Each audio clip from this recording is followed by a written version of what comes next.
శ్రీమాత్రే నమ. ప్రేక్షక మిత్రులందరికీ కూడాను శుభాకాంక్షలు. మార్చి నెల గోచార గ్రహస్థితులన్నీ కూడా మనం తెలుసుకోవాలనుకోబోతున్నాం. ఈ 12 రాసులకి ఎలా ఉండబోతున్నాయి, ప్రతి ఒక్కరికి కూడాను మేము తయారు చేసినటువంటి యొక్క ప్రిడిక్షన్ ఏదైతే మేము ఉన్నామో అందరూ బాగుండాలని అన్ని వర్గాల వాళ్ళని దృష్టిలో పెట్టుకొని గోచార గ్రహస్థితి ప్రకారంగా ప్రిడిక్షన్స్ అనేది ఇవ్వడం జరుగుతుంది. ఈ జాతకం అనేది మీ యొక్క వ్యక్తిగత జీవితానికి ఒక 40% మాత్రమే వర్తిస్తుంది. అదేంటి గురుగారు ఎలా అంటున్నారంటే, మీ యొక్క పుట్టిన సమయం, మీ పుట్టిన date of birth, time of birth ప్రకారం మీ లగ్నాన్ని బట్టి టోటల్ జాతకాన్ని మీరు తెలుసుకోవచ్చు. ఇది వచ్చి గోచారంగా చెప్తున్నాం కాబట్టి. సరే, ఈ గ్రహస్థితులంతా కూడా ప్రతి ఒక్కరికి కూడా కొన్ని ఆశలు, నాకు ఉద్యోగం వస్తుందా, నాకు వ్యాపారం బాగుంటుందా, నాకు పెళ్లి జరుగుతుందా, ఇవన్నీ కూడా ఉన్నాయి కదా. చాలా క్వశ్చన్స్ అన్నీ ఉంటాయి. వాటన్నిటికీ కూడాను ఇదొక రిలీఫ్గా ఉంటుంది అని చెప్పగలుగుతున్నాను. తర్వాత మీ యొక్క జాతకం తెలుసుకోవాలనుకుంటున్న వాళ్ళు చాలా మంది మమ్మల్ని సంప్రదిస్తున్నారు, చూస్తారా. ఓన్లీ వాట్సాప్ చేయండి, కాల్ చేయకండి దయచేసి. వాట్సాప్ చూసిన తర్వాత మా అడ్మిన్ మీకు రిప్లై ఇస్తారు, అదొకటి. తర్వాత 21 సంవత్సరాల లోపు ఉన్న పిల్లలు దయచేసి జాతకం గురించి తెలుసుకోకండి. మీరు చదవండి, చదివి అభివృద్ధిలోకి రండి. 61 సంవత్సరాలు షష్టి పూర్తి అయిన తర్వాత ఉన్నవాళ్ళు, మీరు అన్నిటినీ జీవితంలో చూశారు కాబట్టి మీకు జాతకం అక్కర్లేదండి. మీరు భగవంతుని ఆశీర్వాదం పొందిన వాళ్ళు. అండ్ అడిగేవాళ్ళు ఇల్లీగల్ క్వశ్చన్స్ ఏది అడగకూడదు. మీ ఫినాన్షియల్ అప్పులు బాగైపోయిందని అని అంతా కూడా అలాంటివి అడగకండి. మీ జీవితంలో ఎదగడానికి వృత్తి వ్యాపారం గురించి అడగండి, అదొకటి. తర్వాత జాతకం పడుతున్న వర్షానికి ఒక గొడుగు మాత్రమే, కానీ జాతకం జీవితం కాదు. మీరు మిమ్మల్ని నమ్మండి, మీ ఇష్టదైవం కులదైవాన్ని నమ్మండి, జాతకం కూడా సహకరిస్తుంది. జ్యోతిషాస్త్రరీత్యా ద్వాదశ రాశుల్లో 11వ రాశి అయినటువంటి కుంభరాశి మిత్రులారా, మీరు ధనిష్ఠా నక్షత్రం 3, 4 పాదములు, శతభిష నక్షత్రం 1, 2, 3, 4 పాదములు, పూర్వభద్ర నక్షత్రం 1, 2, 3 పాదాలకు జన్మించిన మీరు కుంభరాశి వారిగా పరిగణించబడుతున్నారు. ఈ నెల మీకు శుభాశుభ ఫలితాలు ఎలా ఉన్నాయంటే, 7.5 శని ఎలాగూ నడుస్తుంది. శని సంచారం బాగా కొంచెం గట్టిగా ఉంది. మిశ్రమ ఫలితాలు కూడా ఉంటుందచ్చు అని కూడా చెప్తున్నారు. శని సంచారం మిశ్రమ ఫలితాలను కూడా మీకు ఇస్తుందని కూడా చెప్పచ్చు. బృహస్పతి అనుకూలంగా 4వ ఇంట్లో ఉన్నాడు. శుక్రుడు సంచారం మెరుగ్గా ఉంటుంది. 5వ ఇంట్లో కుజుడు. నెల మొదటి భాగంలో సూర్యుడు అనుకూలంగా కాస్త లేకపోయినా ద్వితీయంలో బాగున్నాడు. ఉద్యోగులు అన్ని విషయాల్లో అధికారుల అండదండలు ఉంటాయి. పదోన్నతి, జీతాల పెంపు లాభిస్తాయి. పని భారం పెరుగుతుంది. సహోద్యోగులు సహకరిస్తారు. ఉద్యోగ బదిలీ, స్థానచలనం పొందే అవకాశాలు కూడా ఉన్నాయి. వృత్తి వ్యాపారాలు లాభసాటిగా సాగుతాయి. నెల ప్రారంభంలో క్రయ విక్రయాలు పెరుగుతాయి. అపరిచితులకు ఒప్పందాలు చేసుకోకండి, వాటా ద్వారా లాభిస్తుంది. ఆర్థికంగా ఎవరికి వాగ్దానాలు చేయవద్దు. నేను ఇది చేస్తానని వాగ్దానం చేయకండి. తర్వాత మీరేమన్నా బ్యాంక్ లోన్స్ లేదా చిట్ ఫండ్స్ ఏమైనా చేస్తుంటే వాళ్ళకి సంతకం పెట్టేటప్పుడు జాగ్రత్తగా పెట్టండి. అనుకున్న పనులు అనుకున్న విధంగా పూర్తి అవ్వడానికి కాస్త జాప్యం అవుతుంది, ప్రయత్నం చేయండి. నిరుద్యోగులకు దూర ప్రాంతాల్లో ఉద్యోగం వచ్చే అవకాశాలు ఉన్నాయి. ప్రయాణాల వల్ల ఆర్థిక లాభం ఉంటుంది. ప్రయాణాల్లో మీ యొక్క విలువైన వస్తువులు కూడా కొంచెం జాగ్రత్తగా చూసుకోండి. సమాజంలో పలుకుబడి ఉన్న వారి యొక్క పరిచయాలు పెరుగుతాయి. రావాల్సిన డబ్బులు చేతికి అందుతుంది. మొండి బాకీలు కూడా వసూలు అవుతాయి. మొత్తం మీద ఆర్థిక పరిస్థితి నిండుగా ఉంటుంది. ప్రేమ వ్యవహారాలు సానుకూలంగా ఉంటుంది. పెళ్లి కోసం ప్రయత్నం చేసిన వాళ్ళకి మంచి సమయం చెప్పచ్చు. వ్యక్తిగత సమస్యలు చాలా వరకు తగ్గుముఖం పడతాయి.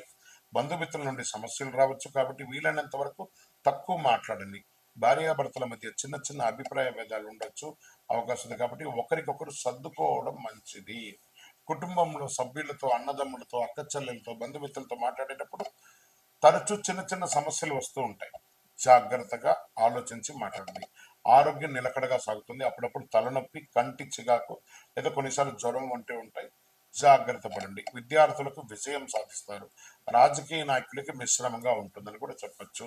షేర్ మార్కెట్ మిశ్రమం, మీడియా రంగం వారికి మిశ్రమం, ఐటీ రంగం వారికి కూడా మిశ్రమం అని చెప్పచ్చు. సరే, పాజిటివ్ డేస్ ఏదైనా ఉందనుకుంటే 2, 5, 7, 10, 12 మీకు పాజిటివ్ డేస్గా ఉండొచ్చు. చంద్రాష్టమం ఈ నెల 14/3/2025 12:56 మధ్యాహ్నం నుండి 17/3/2025 1:15 వరకు చంద్రాష్టమం ఉంటుంది. ఈ 2.5 రోజులు జాగ్రత్తగా ఉండండి. అన్ని రకాలుగా సంతకం పెట్టేటప్పుడు, ప్రయాణం చేసేటప్పుడు, ఇతరులతో మాట్లాడేటప్పుడు చాలా జాగ్రత్తగా ఆచితూచి వ్యవహరించండి. లక్కీ నంబర్ 1 మరియు 9. పరిహారం అయ్యప్ప స్వామి ధర్మశాస్త్ర ఆరాధన చేయండి. ఆదివారం ఉదయం సూర్య నమస్కారం చేయండి. మంగళవారం దుర్గా అమ్మవారికి నిమ్మకాయతో దీపం వెలిగించండి. ఆదిత్య హృదయం ఆదివారం నాడు ప్రయత్నించండి. శనివారం మీ ఇంటి ఇలవేలిపోయినటువంటి దేవుడిని ప్రార్థన చేసి మీ వయస్సు ఎంత ఉందో అన్ని దీపాలు వెలిగించండి. ఇంకను అతి శక్తివంతమైనటువంటి కరుంగాలి మాలను ధరించండి. ఆరోగ్యంగా, ఐశ్వర్యంగా, ఆనందంగా, సంతోషంగా ఉంటారు. విజయోస్తు. జ్యోతిషాస్త్రరీత్యా ద్వాదశ రాశుల్లో 12వ రాశి అయినటువంటి మీనరాశి మిత్రులారా, మీరు పూర్వాభాద్ర నక్షత్రం 4వ పాదం, ఉత్తరాభాద్ర నక్షత్రం 1, 2, 3, 4 పాదం, రేవతి నక్షత్రం 1, 2, 3, 4 పాదాలకు జన్మించిన మీరు మీనరాశి వారిగా పరిగణించబడుతున్నారు. ఈ నెల మీకు మార్చి నెల శుభాశుభ ఫలితాలు అంటే 7.5 శని, 7.5 శని ఉంది. మరి ఏం జరుగుతుంది అని అంటే కుంభరాశి నుంచి మీ రాశిలోకి మారుతున్నాడు. కొంచెం ఇబ్బందిగానే ఉంటుంది. కానీ శని ఒకటే బాలంటే మిగతా గ్రహాలు అనుకూలంగా ఉన్నాయి కదా. ఈ మార్చి నెల కాస్త హెచ్చు తగ్గులు ఉన్నా కూడా మీకు అనుకూలంగా లేకపోయినా సూర్యుడు 5వ ఇంటిని సూచిస్తున్నాడు. చంద్రుడు స్థుభ స్థానంలో ఉన్నాడు. శని తిరోగమనంలో ఉన్నాడు. 2వ ఇంట్లో బృహస్పతి. ఉద్యోగం ఉత్సాహంగా సాగిపోతుంది. ఉద్యోగం మారడానికి ఇది సమయం కాదు, కాస్త వెయిట్ చేయండి. ఎందుకంటే స్థానచలనం అయ్యారంటే ఉన్న ఉద్యోగం కాస్త ఊడుతుంది. వ్యాపారాలు కాస్త ముందు వెనకగా ఆశాజనకంగా జరిగిపోతూ ఉంటుందని చెప్పచ్చు. ఆర్థిక వ్యవహారాలు సజావుగా సాగుతాయి. కానీ మనం ఇవ్వవలసిన డెట్స్ ఉంటాయి చూసారా, అవి కాస్త ప్రెషర్స్ ఉంటాయి. కాస్త ఆలోచించండి. వృత్తి వ్యాపారాల ఉద్యోగాల్లో ఆదాయానికి లోటు ఉండదు, కానీ ఖర్చు కూడా అంతే పెరుగుతుంది. అది కూడా సుఖమైనటువంటి ఖర్చులు అని చెప్పొచ్చు. ఇల్లు కట్టుకోవడం, భూమి కొనడం, లేకపోతే ఇంకోటి ఏదైనా అప్పులు, ఇలాంటివి జరుగుతుంది. పెండింగ్ పనులు కాస్త పోస్ట్పోన్ అయ్యే అవకాశాలు ఉన్నాయి. మంచి పరిచయాలు ఏర్పడతాయి. కుటుంబం మీద బాగా ఖర్చు పెడతారు. ఇంటి వాళ్ళ కోసం ఎక్కువ ఖర్చు ఉంటుంది. ఉద్యోగం కోసం ప్రయత్నం చేసే వాళ్ళకి, పెళ్లి కోసం ప్రయత్నం చేసే వాళ్ళకి ఉగాది వరకు వెయిట్ చేయండి. ఉగాది తర్వాత మంచి సానుకూల స్పందన వస్తుంది. విద్యార్థులు ఘన విజయం సాధించడానికి చాలా శ్రమ పడాలి. శ్రమ పడితే ఖచ్చితంగా ఘన విజయం సాధిస్తారు. ఆరోగ్య విషయంలో శ్రద్ధ తీసుకోవాల్సిందే.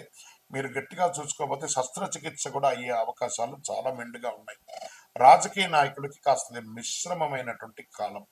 ప్రజాక్షేత్రంలో వెళ్ళేటప్పుడు చాలా జాగ్రత్త. ఎందుకంటే 7.5 శని, శని నాలిక మీద కూర్చున్నాడు. ప్రతి ఒక్కరితో మాట్లాడేటప్పుడు గౌరవ మర్యాదలతో మాట్లాడండి. తస్మాత్ జాగ్రత్త. దస్తావేజులు, మీ యొక్క డాక్యుమెంట్స్ ఏమైనా మిస్ప్లేస్ అవ్వకుండా చాలా జాగ్రత్త పడండి. షేర్ మార్కెట్లో ఈ నెల ఇన్వెస్ట్ చేయకుండా ఉండడం మంచిది. వ్యవసాయదారులకి బాగుందని కూడా చెప్పచ్చు. సాఫ్ట్వేర్ వాళ్ళకి బాగా స్ట్రెస్ అండి ఈ నెల, కొంచెం జాగ్రత్తగా ఉండాలి. మీడియా, ఐటీ రంగం వారికి, సర్వీస్ సెక్టార్లో ఉన్నటువంటి డాక్టర్స్, అడ్వకేట్స్, పోలీస్ డిపార్ట్మెంట్ ఇవన్నీ ఉన్నాయి కదా, వాటికి అందరికీ కూడా మంచి ఫలితాలు ఉన్నాయని కూడా చెప్పచ్చు. ఆహారం తీసుకునేటప్పుడు చాలా జాగ్రత్త. ఈ రోడ్ సైడ్ ఆహారాన్ని ఎంత అవకాశం ఉంటే అంత అవాయిడ్ చేయండి. పాజిటివ్ డేస్ ఈ నెల ఎలా ఉంటుందంటే మార్చి 2, 5, 8, 11 అని చెప్పచ్చు. చంద్రాష్టమం మార్చి 17/3/2025 1:15 ఉదయం నుండి 19/3/2025 2:06 వరకు చంద్రాష్టమం ఉంటుంది. కాబట్టి చాలా జాగ్రత్తగా ఉండాలి. మరి అదృష్ట సంఖ్య ఈ నెల 2 మరియు 7. పరిహారం మంగళవారం సుబ్రహ్మణ్య స్వామి వారికి పాలాభిషేకం చేయండి. ఆదివారం రాహుకాల సమయంలో భైరవ స్వామి వారికి ఒక నెయ్యి దీపం వెలిగించండి. ప్రదోష కాలంలో శివుడికి అభిషేకం చేయండి. అన్ని రకాలుగా మీకు అనుకూలం జరుగుతుంది. అతి శక్తివంతమైనటువంటి కరుంగాలి మాలను ధరించండి. అతి శక్తివంతమైనటువంటి కరుంగాలి మాలను ధరించండి. ఆరోగ్యంగా, ఐశ్వర్యంగా, సంతోషంగా, ఆనందంగానూ ఉంటారు. ఇంకను మీ యొక్క కోరికలన్నీ తెరవడానికి మీ యొక్క ఇంటి ఇలవేల్పు దగ్గరికి వెళ్ళి మీ వయస్సు సంఖ్య ఎంత ఉందో అన్ని దీపాలు వెలిగించండి. విజయోస్తు. ఈ 12 ద్వాదశ రాశి ఫలితాలన్నీ పొందిన ప్రతి ఒక్కరు కూడా ఆయురారోగ్య ఐశ్వర్య భోగభాగ్యాలతో ఉండాలని ఆ అఖిలాండ కోటి బ్రహ్మాండ నాయకుడు శ్రీ ధర్మశాస్త్ర అయ్యప్ప స్వామి వారి 18 అవతారముల దేవాలయం తిరుపతిలో మీకోసం ప్రార్థన చేస్తున్నాం. ఈ దేవాలయాన్ని బ్రహ్మశ్రీ డాక్టర్ చంద్రమౌళి గురుస్వామి గారు జీవకోన అనే ప్రాంతంలో జీవలింగేశ్వర స్వామి సన్నిధానంలో నిర్వర్తించారు. ఇది రైల్వే స్టేషన్ బస్టాండ్ తిరుపతి నుండి 3 కిలోమీటర్ల దూరంలో ఉంటుంది. మీరు తిరుపతికి వచ్చినప్పుడు తప్పకుండా స్వామివారి దర్శనం చేసుకోండి. ఆ భగవంతుని అనుగ్రహం పొందండి. ఆయురారోగ్యంగా ఉండండి, సంతోషంగా ఉండండి. వందే మాతరం, వందే మాతరం, వందే మాతరం. చంద్రమౌళి వెంకటేష్ శర్మ. శరణమయ్యప్ప. ఫొటోస్, ఫొటోస్, కమాన్.